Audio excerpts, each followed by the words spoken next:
मैं चूंकि एक पीएचडी का स्टूडेंट हूँ और मेरी सोच दार्शनिक है। मुझे मालूम है कि भविष्य क्या होने वाला है। पहले कोयला को मामले को लेकर हमारी हत्याएं होती थी, अब जमीन के विवाद में हमारी हत्याएं होंगी। इसको आप लिख के ले लीजिए। अगर सरकार गंभीर नहीं होती है, अगर सरकार अवैध कब्जाधारियों पर कार्रवाई नहीं करती है, तो हम आपको लिख के बोलते हैं कि 6 महीना में 12 महीना में ये पुनरावृत्ति दोहराई जाएगी, फिर हत्या होगी जमीन के मामले में। क्या आदिवासियों ने सोल्यूशन यही है कि जो लोग कब्जाधारी उनको टाइट कीजिए भैया।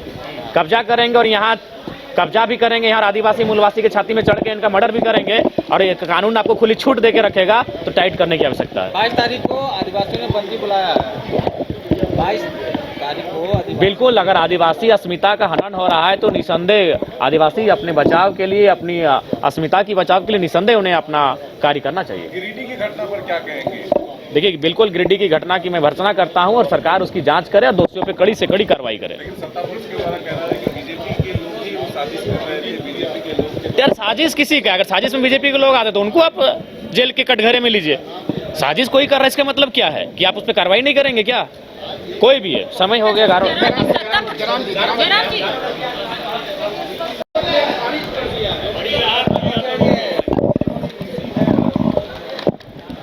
देखिए, सबसे पहले तो अखबारों से ही हमें पता चला कि केस भी हुआ, अखबारों से पता चला कि वो खारिज भी हुआ। तो पहले हम ये कहना चाहेंगे कि न्यायालय में न्याय सबको मिलता है और उस पर हमें विश्वास है।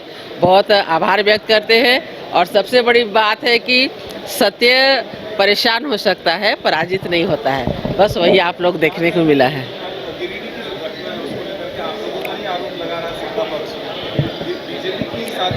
देखिए, एक बात मात्र हम एक बात पूछना चाहते हैं। हम झारखंड के लोग बहुत अच्छे ढंग से हम लोग सभी त्योहारों को मनाते हैं, लेकिन आखिर आज ऐसी क्या बात आ जाती है, जबकि सरस्वती पूजा हो, रामनवमी हो, होली हो या किसी प्रकार का कोई भी त्यौहार हो, तो आज इतने संख्या में अलर्ट रहने की ज़रूरत होती है।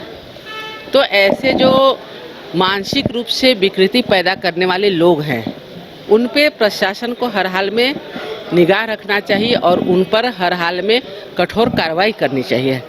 हमारा सौहार्दपूर्ण वातावरण को कोई भी बिगाड़ने की अगर कोशिश करे तो उसे हमें निश्चित रूप से दंड देना चाहिए। और हम मिलजुल करके रहते हैं और ऐसी व्यवस्था बना करके हम चले कि कोई भी पर्व त्यौहार में, आज कभी भी हम लोग किसी दूसरे के पर्व त्यौहार में हम लोग सम्मान करते हैं, लेकिन कभी कोई प्रकार का विरोध या कुछ नहीं करते हैं। तो आज इस प्रकार की अगर गलत गतिविधियां होती है तो लास्ट में सभी एकजुट होकर के फिर इसमें कड़ा एक्शन लेंगे।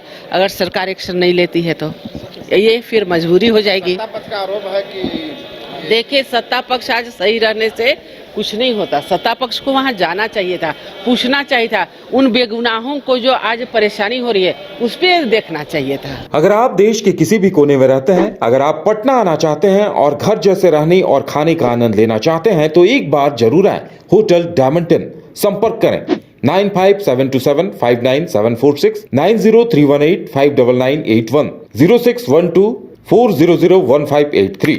एड्रेस अपोजिट विद्या संस्कार स्कूल, रंजन पथ, गोला road, Bailey road, Patna 801503।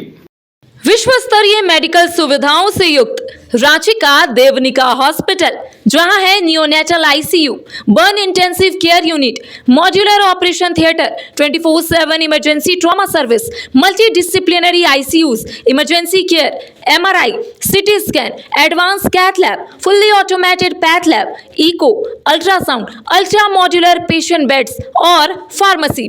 देवनिका hospital and research centre, किफायती दर पर विश्व स्तरीय इलाज, ancillary Chowk, Tupudana industrial area, Ranchi.